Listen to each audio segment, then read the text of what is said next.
வெங்காயம், தக்காளிய நீங்க எப்போதும் வெட்டுறது போல வெட்டாம, கொஞ்சம் மாறுதலா இந்த மாதிரி வெட்டி பாருங்க.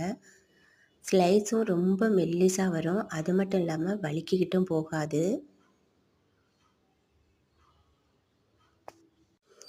எல்லாருமே ஒரே மாதிரி தான் நாம வெட்டுவோம்.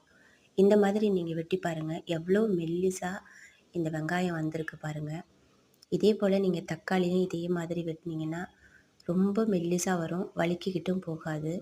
சில நேரம் வெங்காயம், தக்காளி வெட்டும்போது, கத்திய வைக்கும்போதே தக்காளி, வெங்காயம் எல்லாம் தூர போயிடும். அந்த பிரச்சனையே இருக்காது. இந்த மாதிரி வெட்டும்போது ரொம்ப ரொம்ப சூப்பரா மெல்லிசா வெட்டலாம். பிரியாணிக்கெல்லாம் நம்ம இந்த மாதிரி தான் வெட்டணும். இந்த மெத்தடில் நீங்கள் வெட்டி பாருங்கள். ரொம்ப ரொம்ப மெல்லிசா சூப்பரா வரும். உங்களுக்கு இந்த வீடியோ பிடிச்சிருந்துச்சுனாக்கா வீடியோக்கு லைக் கொடுங்க. சேனலை சப்போர்ட் பண்ணுங்கள். இந்த மாதிரியான ஐடியாக்களுக்கு நம்மளுடைய சேனலை சப்ஸ்கிரைபர் செஞ்சு வச்சுக்கோங்க. தேங்க்ஸ் ஃபார் வாட்சிங்.